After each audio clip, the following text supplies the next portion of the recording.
Hello and welcome to the AHPs in Quality Improvement podcast, where we are on a mission to raise the curiosity and profile of AHPs in quality improvement. We will be delving into the very heart of what quality improvement means. We'll be contemplating the power of networks and spotlighting great QI work that is happening in the AHP world. My name's Jo Kitchen and I'm the host for this episode. As usual, hit subscribe to keep up to date with our latest episodes. This is new for us, so every single subscriber and especially a show review is a little moment of joy. Share with your friends, your boss, your students, and then find us on NHS Futures and the Q community to delve a bit deeper into our network.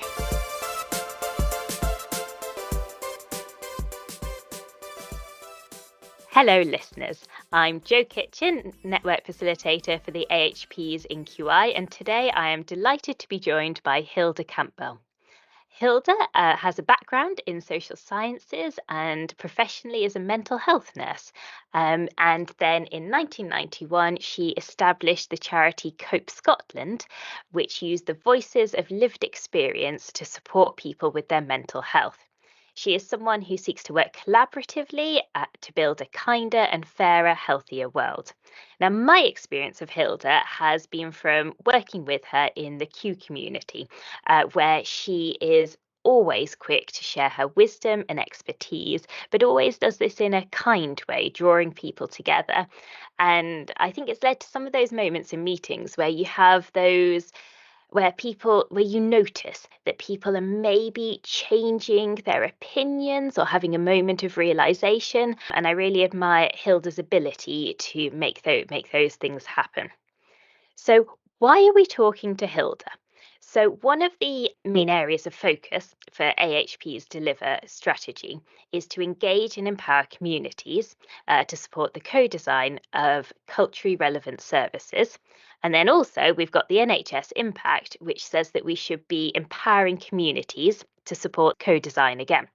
And in order to do this as AHPs, we need to learn from people who are already doing this and who are doing this well. So welcome, Hilda. It's lovely to have you here with us today. Oh, no, thank you very much, Joan, for inviting me along. Delighted to be here and very honoured with all the kind words that you've said. So thank you, that's appreciated. Oh.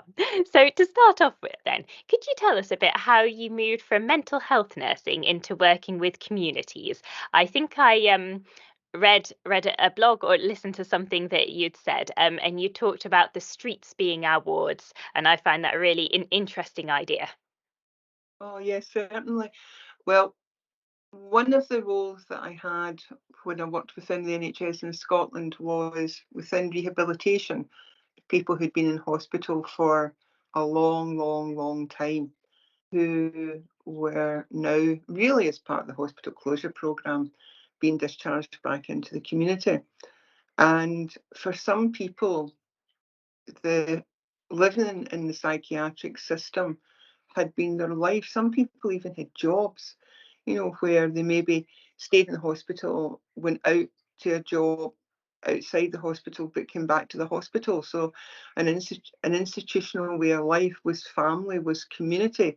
And with all the changes that were happening within psychiatric systems, that model was changing. So there was a big emphasis on moving towards community support.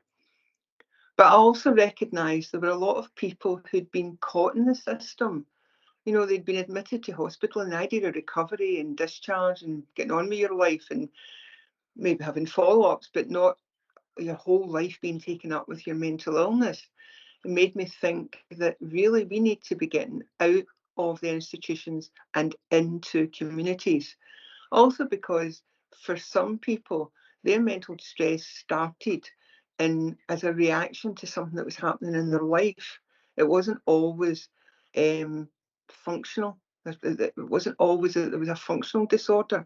Sometimes it was the social circumstances, emotional circumstances, financial circumstances that people found themselves in that felt that they couldn't cope. And back then, there weren't really many psychotherapeutic communities, but there weren't a lot of appointments available. Weren't a lot of appointments available for psychological services. And the allied health professionals, interestingly's role has really helped support people within communities. But again, this took time. So back then, there wasn't a lot in communities to stop people from coming into hospital, or when people got back home, to help them move on with their life in a way that meant that they could just go back to being themselves. Maybe part of themselves had a condition they needed to look after, but within the context of their own lives, communities, friends, and family. And that's where the streets or our wards really came from. That was an RCN piece that we did on inequality. And the reason I moved out of the NHS was because I felt, rather than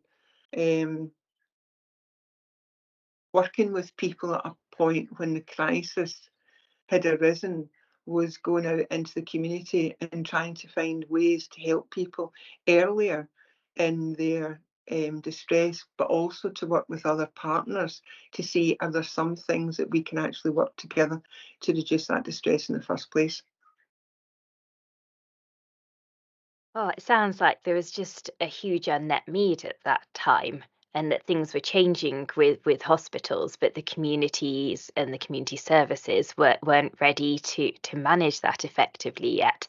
Are you able to tell us a bit about Cope Scotland and its approach to mental health? Certainly. So when I worked within the NHS, I was fortunate to work in the rehabilitation unit, which had a marvellous nursing officer and consultant psychiatrist who were really up for listening to the people in the ward around what mattered to them. With the lowest readmission rates in Scotland at that point, but as part of the hospital closure programme, that unit closed down and we moved back to um, the larger hospital. And I just was feeling really, I saw the great work we were doing. It was just becoming increasingly challenging to do that. So I thought, right, that's it. I'm going to look for another job, because I'm becoming really cynical. I'm driving to work in the morning saying I hate this job, and like, that's not good. And my fear was, if I didn't do something soon, I wouldn't be me anymore. I wouldn't have that passion and drive. I would be becoming cynical, and I didn't want to be that person. So this job came up, the Drumchapel Mental Health Consumer Enablement Project.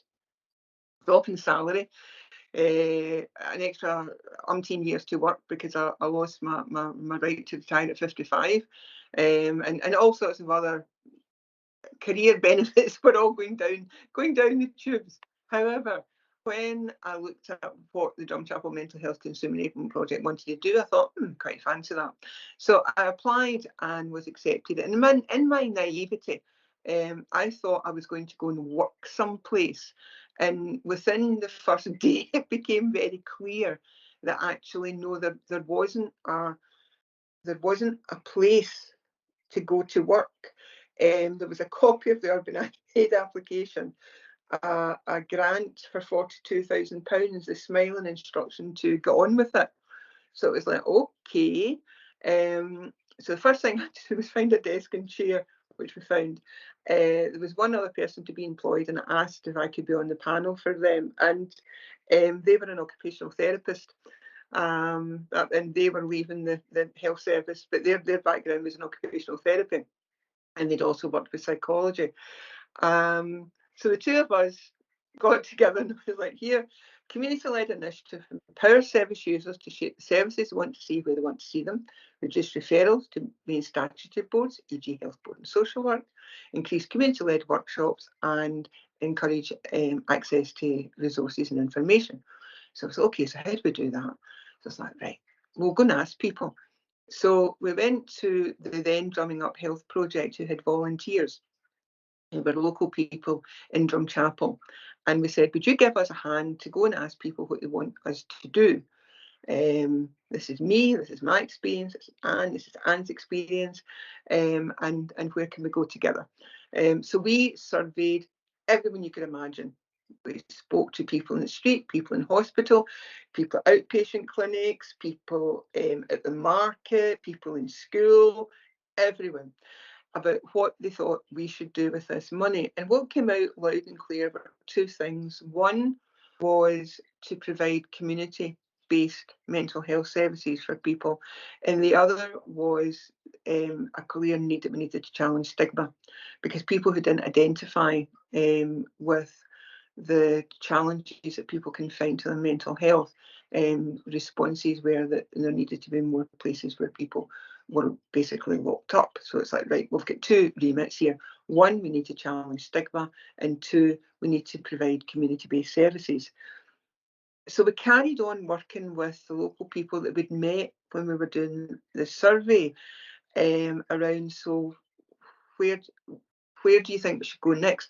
So we had a group that came together and met in the Unemployed Workers Centre, who called themselves Happy Days. And they were like a reference group that we took the results back to and said, right, did we hear this clearly? Is this what people are thinking? And I won't go through the whole story of Cope Scotland, but suffice to say, that's where we began. We began by thinking about the questions that we wanted answers to, listening without our own preconceived ideas about what people were looking for, and then began to evolve things from there. So one of the things that people changed was the name. So it had been Drumchapel Mental Health Consumer Enablement Project, was a real mouthful. And people changed to COPE, which stands for Caring Over People's Emotions, because that's what they felt really that we did. We cared, it mattered, and it still matters to this day, that what we do has a positive impact on others and in the world in general. And we carried on listening. We carried on listening to people about what worked in one-to-one work. So in the environment that we had came from, because you worked as a multidisciplinary team, you had your bit that you supported the person with, but when you're out in the community, there's only two of you.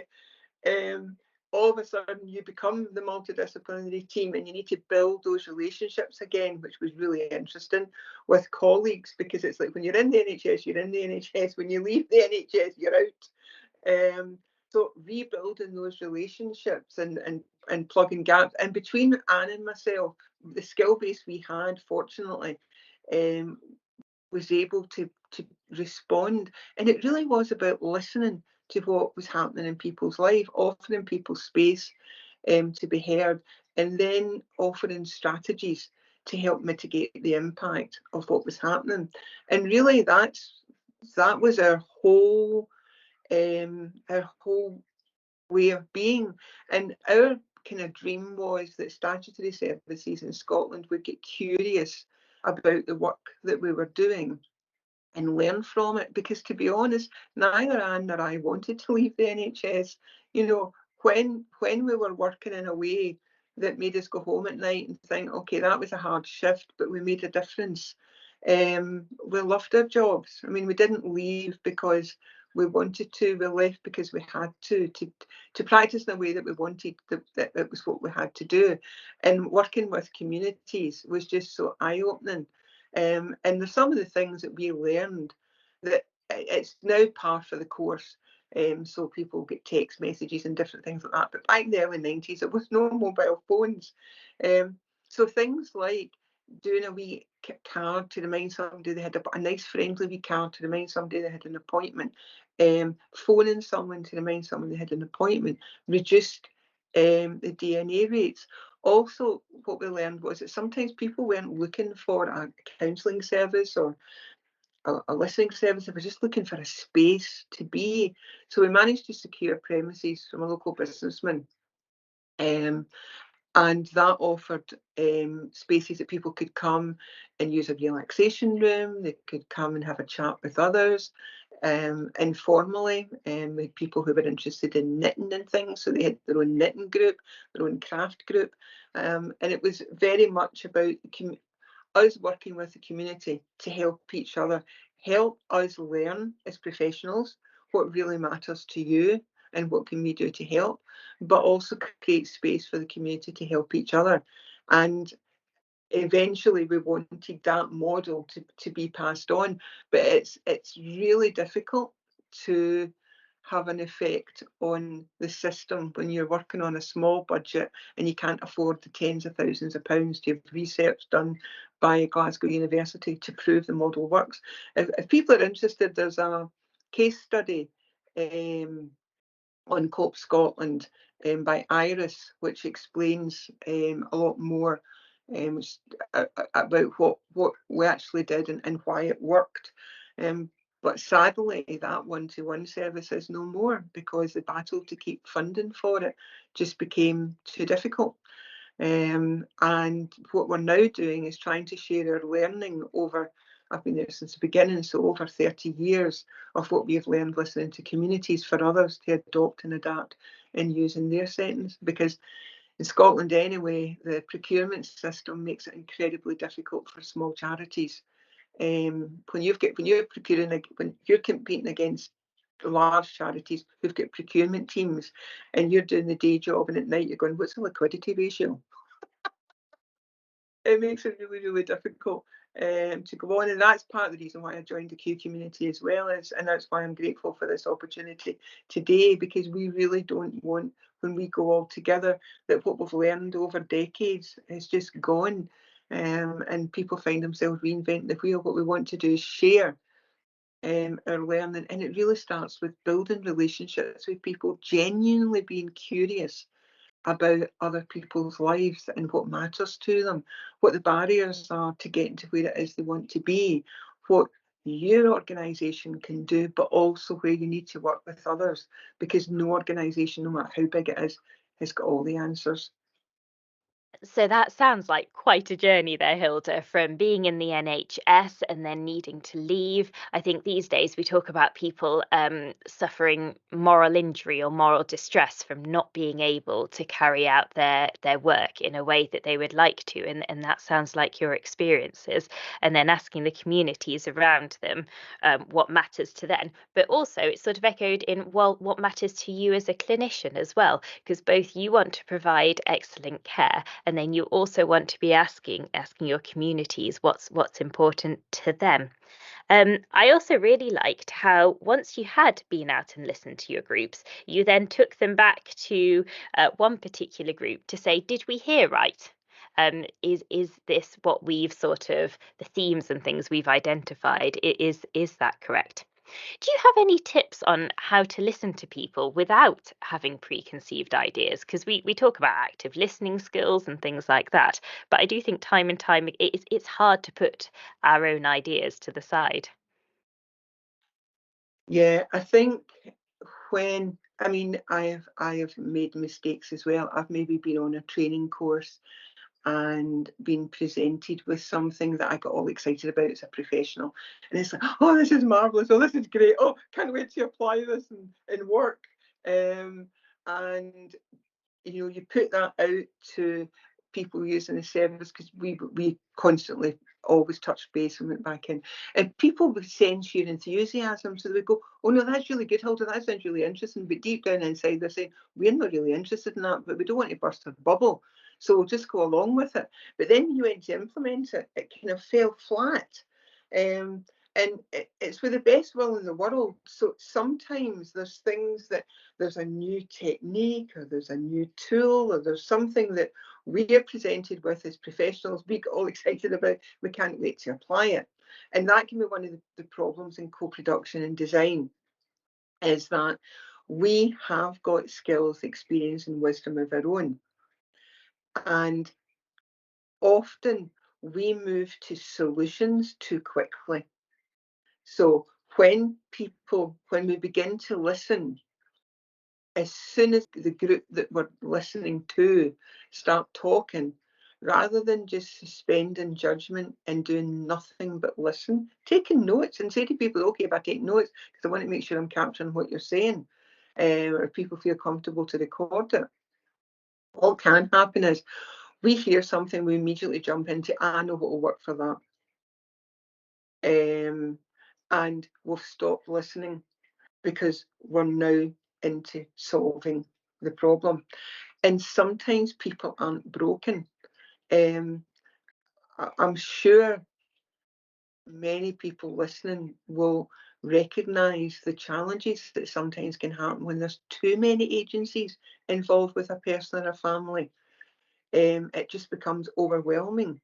All trying to manage the appointments of all these different agencies. If they've got different consultants that they're seeing, each consultant wants his own bloods. It's like, why can't there just be one set of bloods that takes all that is needed in that one sample rather than and so on and so forth. So listening to people means that we need to suspend what we know, because if you imagine our heads are already full of knowledge, experience, and when we're listening, we're bringing in more knowledge and experience, but it's somebody else's knowledge and experience. So if we already have a feeling that, well, we kind of know all about that, then it's like a cup that's full, you can't pour anything else in. So it's almost like you have to temporarily put down what you know, to hear what someone's saying, capture that, go away and reflect on it, and then go back and say, did I hear that correctly? And then at that point, that's when you bring in your wisdom, skills, and experience. An analogy I often use for co-production is, you've got a group of people who want to design the perfect reading chair. So this is going to be the most amazing reading chair that's ever existed. It's going to be well engineered. It's going to have lights. It's going to have amazing upholstery. So you've got these amazing carpenters, engineers, electricians, upholsterers, and they put together, none of them really read that much because they're passionate about other things, but they're really good at upholstery, carpentry, and so on and so forth. So they put together this amazing reading chair, present it to the world, and well, nobody really kind of like bothers with it that much, apart from other people who are amazing carpenters and engineers who'll all come along and say, oh, that's a beautifully engineered chair. Co-production would be, you go to people who are avid readers, who maybe have different body shapes, who maybe have different abilities, who maybe have some restricted movement, because you're not going to get one chair that fits everybody, but you can adapt it. And you say to them, what would a really perfect reading chair look like for you? And you suspend your expertise in carpentry and engineering and all the rest of it. What you want to do is work with that particular group to say, so what would work for you? Then you take that away, you have a look at it, you consult with the rest of your colleagues who are making the chair, and you go back to the group and you say, was this what you were thinking of? And when the group say, yep, that's spot on, you then use your skills and expertise. Keep in touch and base with that stakeholder group to create that chair. And then when that chair is created, all of a sudden, there's a rush to get one, because people who, for anyone that's a keen reader, you'll know it, you go to one side, you go to another side, the light's either too strong and the light's not enough, there's nowhere to put your cup, you'd like to put your feet up, you'd like to put your feet down, oh, by the way, you need room for the cat. And all these things, if you're only focused on the technical side of it, then you might create something that's amazing, but it's not necessarily going to work for the people who want to use the chair. And that's when we're doing co-production and design, is that we ask people what would work for you. So if you take, for example, maybe somebody on dialysis, so people regularly going for dialysis are a captive audience, and they're bored silly because for hours and end of the way getting dialysis. So to go and speak to people, say if people are getting chemo, to go and speak to people who are pretty bored, having a procedure done that they don't particularly like, so we'd be quite grateful of a distraction because their concentration's not great to keep reading that book that they've been reading, to say, what could we do to make the process of having your dialysis or your chemo or another treatment that takes time, what else could we use this space for that would work for you? So if we take chemo for argument's sake, somebody might say, well, is there anything that you can do that can help reduce the pain in my veins or improve my appetite? Because I'm really struggling to eat and I need to be putting some weight back on. So there's hours when people are sitting there bored, where things could be happening that could be giving people advice in a relaxed, informal, fun way that actually makes a difference in people's life, rather than, oh, if you want advice on your diet, we'll make a separate appointment for you. Because if someone's already health isn't in a good place, the last thing they want is to do is spend even more time within a hospital setting. So co-production is also about going to people where they are at, and it's relevant to them. So the kind of days of have a community centre, get some nice baked scones and invite people along, there's some value to that, but to be honest, the people that will come along are usually the people that go along to most things, and it's opinions, not saying they're not valid, but it's opinions already been shared. It's why way back in the beginning we went to the Unemployed Workers Centre, because there was loads of people who weren't working who went there for all sorts of different reasons. So we went to where people were, to find out what mattered to them and what we could do about it. And if there were things we couldn't do about it, then we built our network to see, well, who can we share that information with? So temporarily suspend thinking that we've got all the answers. Not immediately jumping in to find the solutions. Actively listening and being willing to pivot. There's rules that we follow by our professional bodies, there's rules laid down by society, but there's also our own personal rule book. And sometimes we need to look at that honestly, and think, well, what are my personal values within this space, and how are they influencing what I am thinking or feeling? And that's a very personal thing. That's something that only we as individuals, because we do have times when we think, why am I doing this? Where's the point? So we peer support's great. If you can create a peer support structure, especially when you're doing co-production design, because it's not always easy. If you can create a safe peer support structure where you can have colleagues that you can say, I'm really struggling with this, I'm feeling really challenged, I'm doing my best, and I'm being criticised, and it hurts, and I don't know if I want to do this anymore. Having that space to release that. Because one of the challenges can be that when you start doing the co-production and co-design is there's a thing called negative power, the power to oppose. And people who have been made to feel like victims feel sometimes that's the only power they've got, is to say, no, that won't work, I don't like that, and complain about all the things that they see as doing wrong. And if you go in as being open, kind, even vulnerable in a way, because what you're saying is we don't have all the answers. We're coming to you to help us find the answers. That can leave you a little bit exposed. So if people then come back with, oh, it's ridiculous, the waiting list that we've got, and you don't do this, and my auntie never got this, and so on and so forth, you will feel attacked personally. That's only natural. Even though you put your professional facade on as an individual, you've tried to help and you're feeling attacked. So in that circumstance, because it happens, again, you have to listen. What is it I am hearing? And this isn't me, because the person doesn't know me well enough to be this angry with me. And then reflect it back. I'm hearing how hurt and angry you are by the treatment that you received or your aunt received. And I can't say or do anything about that. But what I can say is, genuinely, I'm here today to try and see what we can do that would have made things different. So what do you think could have been done differently so that didn't happen? And that's the other thing with co-production and design, is that you have honest conversations. So one of the things that would come up for us a lot was that we should have a crisis line. So at the most, the biggest size of team we had was 9 people.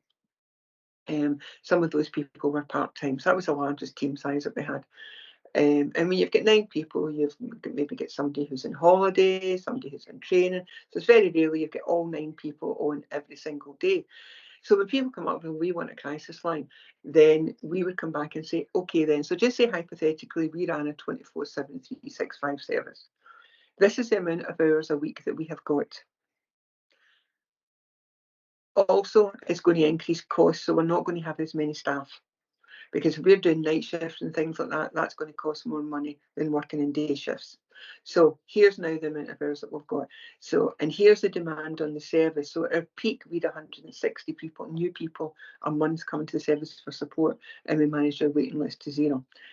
Here is the demand. here's the resources, and you want that 24/7, 365. So how do you think that can be managed? And very quickly people come back, well, it can, you need to get more money. It's like, well, there ain't no more money. We have done our best to get as much money as we can. This is what we've got.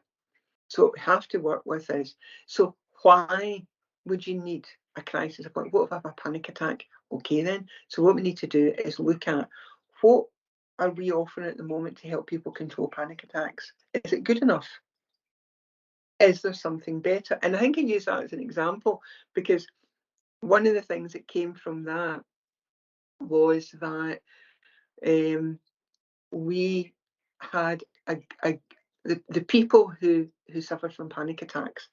We worked together as a group. We co-designed an improved workshop on controlling panic attacks. But part of that was a recording. So everyone in the group put something down on tape for, nowadays it's a phone, but when we first did it was on tape, for the person. So if in the middle of the night they were either, and we used this for different things, so in the middle of the night, if they were panicky or they felt alone or they felt really sad because they were grieving, they put that tape on and the voices of the people in the group were there. And it was reassuring messages that came from the heart. And people found that really, really helpful, really reassuring, because all of a sudden it reminded them of the coping strategies that they had and enabled them to get through the night without having to feel the need to have a crisis support service. So co-production design isn't always about giving people everything that they want, because that's just not realistic.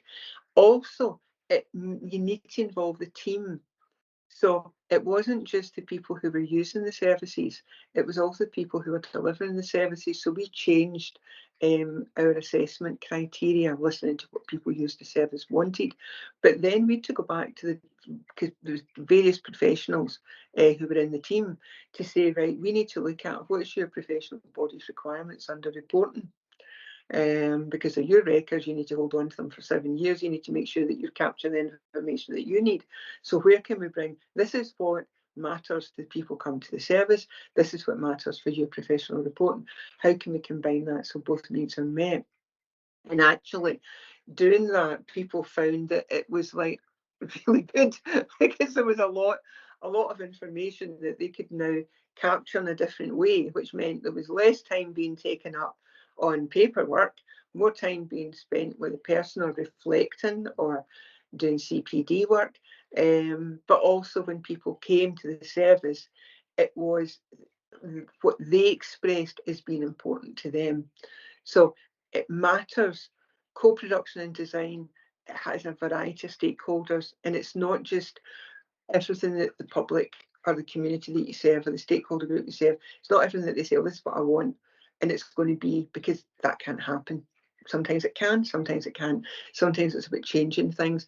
It's about having new conversations of mutual respect and trust, where both of you are trying to work towards a common cause, using your own experiences, but also helping the people that you serve listen to the services too. Because sometimes we don't tell people what's going on, so people don't understand.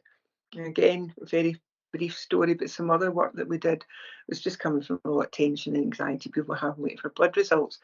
And somebody trained up, but sometimes there's blood results and they need to such and such, and it can take you so many weeks before you get it back. Why didn't they tell me that? So we said to our colleagues in primary care, look, would it be possible in future to explain to someone when you're taking that blood what exactly it is you're taking that blood for, and how long it will take for those results to come back, and how they'll get those test results. So whether it be they'll be phoned or they'll come into the surgery or whatever, so that people aren't phoning and blocking the phone line saying, my results in yet, my results in yet. Because if somebody's really anxious, they could be phoning a lot.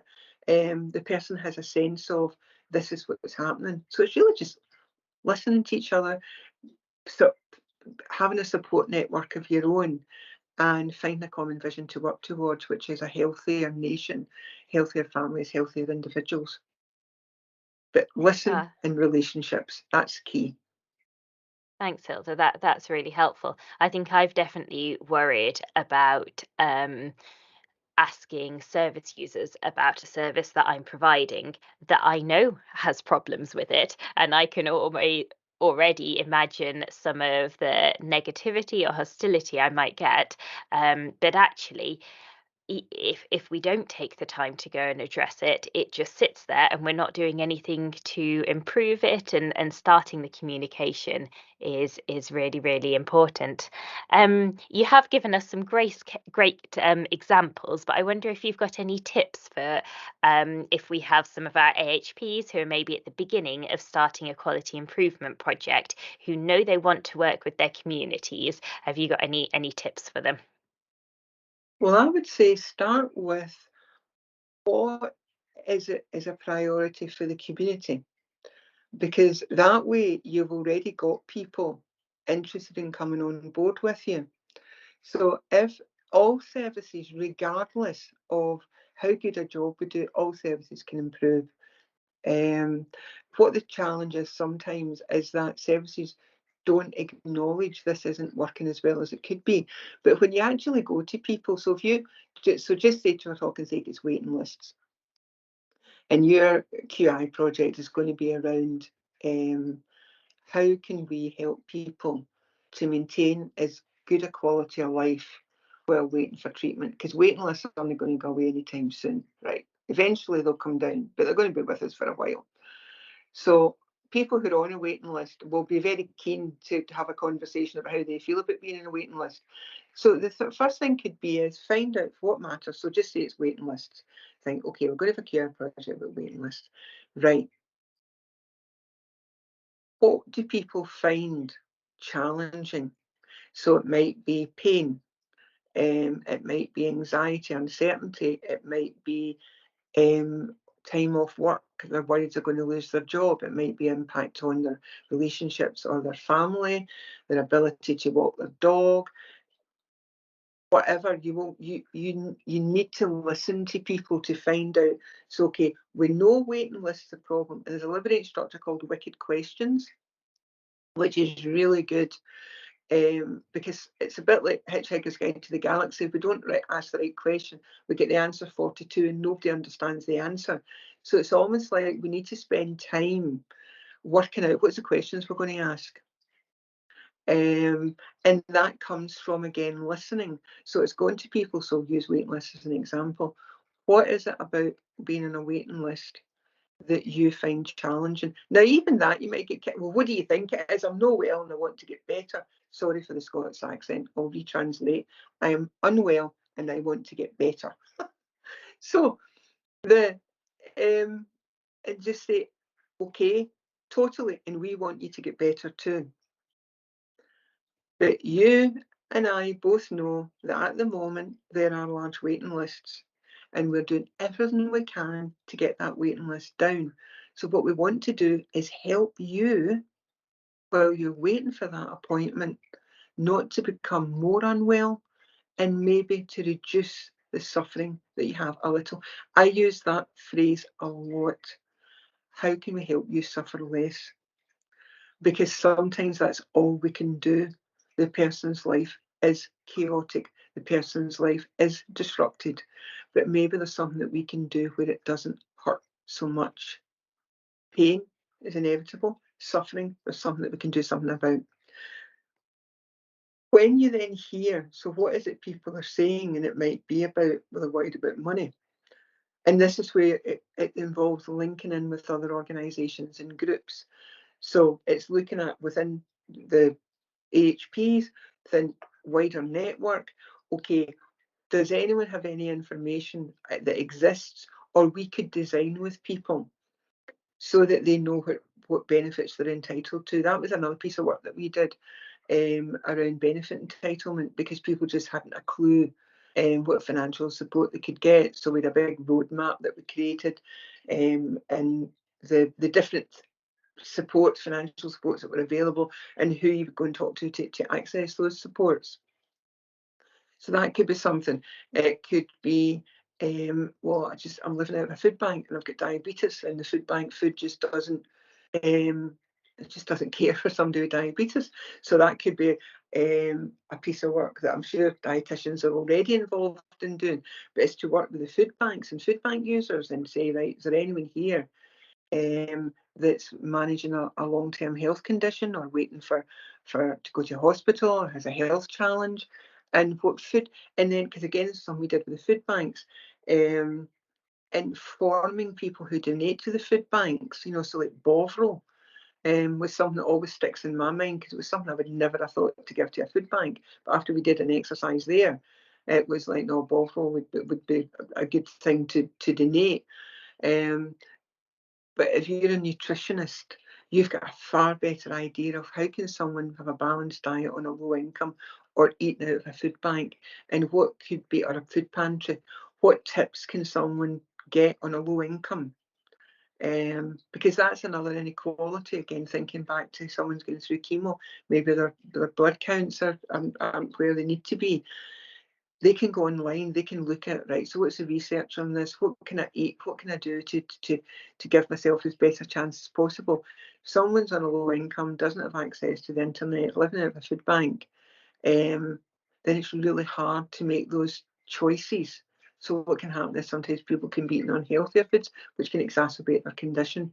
So for anyone starting out, go to where people are at that you're interested in working with, and find out what is important to them, and then look at, is that something that we can do something about, or is that something that someone else has already done something about, we just need to share the information, or is that something that we need to speak to colleagues about? And that's where building your networks.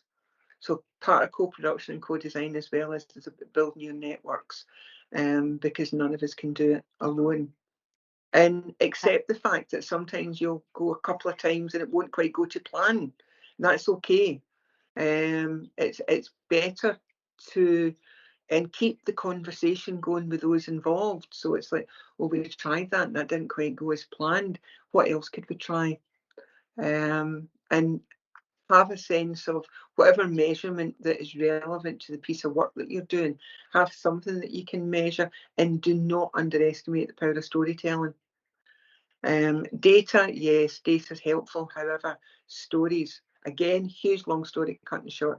We invested some funds to support a local person who was a yoga teacher to get started with their classes, and they needed special cushions for people with different health challenges. So we bought the cushions and so on and so forth, and we sponsored so many free classes. And there wasn't the uptake that we expected. So it was so from a data point of view, you did a cost analysis, then it would be, right, the amount of money we spent, the amount of people that attended that, was that a good use of money? However, we also asked the people who'd been involved, and we found out that there was somebody who was an amputee who had started to go along, and they found that some of the yoga techniques they found helpful to manage their pain.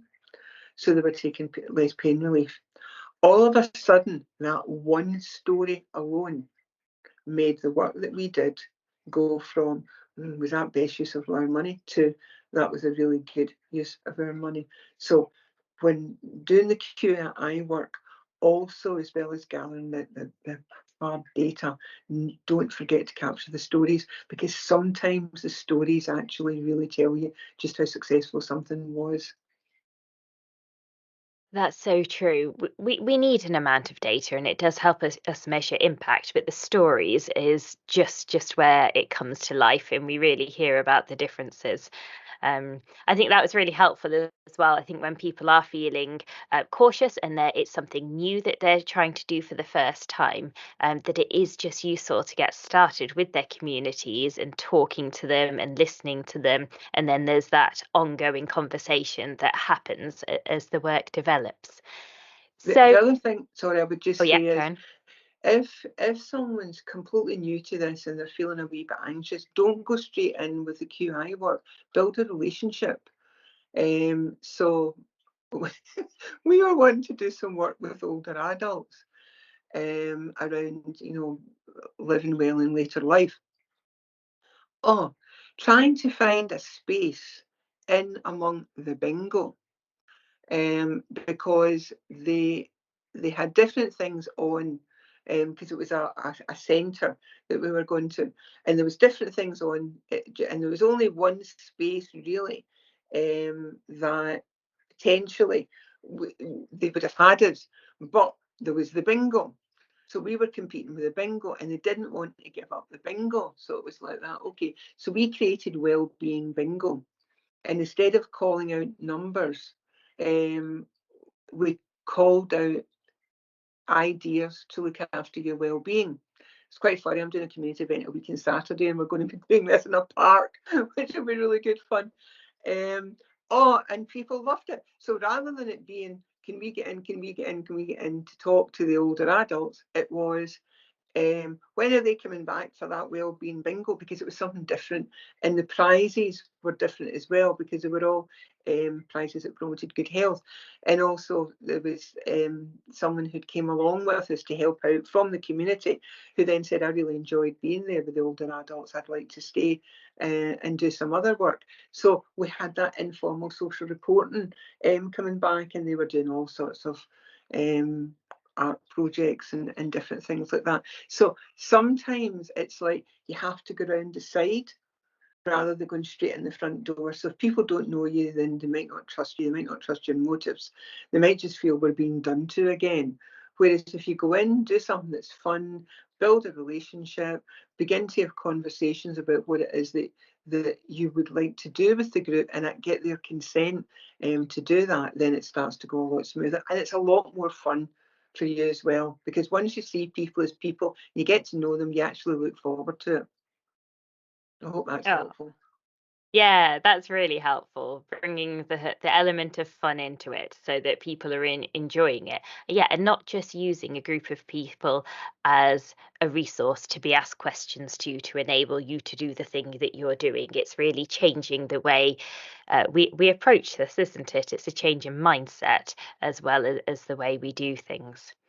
So, one last question, well, but maybe two last questions to finish up with. When you received your MBE back in 2022, you spoke about how it wasn't just about recruiting volunteers or producing resources, but working with communities so that people have the confidence to find their own solutions to life's challenges and have hope that tomorrow can be better than today.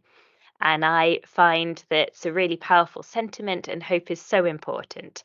I know you've had some challenges with your work recently, but what are you feeling hopeful about at the moment? There's so many things. Um, so there's peer support groups happening now. So the 4,200 square feet of purpose-built premises which we used to occupy are now occupied by a men's peer support group, Men Matter Scotland. If you go onto their website, you'll see some of the amazing work that they're doing. That started with a couple of local guys wanting to do something for men. We recognised that it was the premises we had and we'd invested in over the years, another group could move. So we moved out, and what they're doing is amazing. There's other peer support groups are doing things. I watched a video this morning. The Martin Road Corridor Youth Project, during lockdown, they started a food pantry, and the young people volunteer to run that. They do a pathways project into employment, and they've made a video about the food pantry and what it offers people, and that really gives me hope, that there are so many people out there who really do want to be part of building a kinder world, and we're only a stitch in that tapestry. So there's a lot of stories, a lot of journeys, and if you can do something to help someone believe in themselves, to create a space where someone feels safe to try something differently, to not discount the Mavericks, because they too have got something to offer, then that gives me hope. Also, loads of really good things happening. And the very fact that I'm doing this podcast, the very fact that people want to listen to communities, want to listen to the voices of lived experience, suggests to me things have changed. Things have changed since COPE began. There are more choices for people now. There is more preventative work being done, and there are more people within the system being supported to change the system within. So yeah, I've got hope in so many levels that together we can build that kind of fairer, healthier, safer world for all of us. Oh, thank you ever so much, Hilda. This has been a really, really wonderful conversation. And I hope that we are able to spread and to raise awareness of the things that we've been talking about within your audience as well. So thank you very much for joining me today. No, really welcome. And I'm happy, Hilda at cope-scotland.org. I'm happy if anyone's getting ready to do a bit of co-production work, if they want to drop me an email and follow up on anything. Genuinely, I mean that. Drop me an email. Happy to share or answer any questions. Brilliant. Is there anything else you'd like to signpost people towards? We can add links in the show notes. There's also, if you look at the co-production network, so there's a co-production network in Scotland, ScotCo Pro, and it has got lots of different tools and ideas. Also, the Scottish Recovery Network, that's more around peer support, but again, there's lots of different resources and ideas there. And within the Q community, there is a special interest group in co-production. Great, that's really useful. And I will add on some of the links to the different things that we've talked about through this episode as well.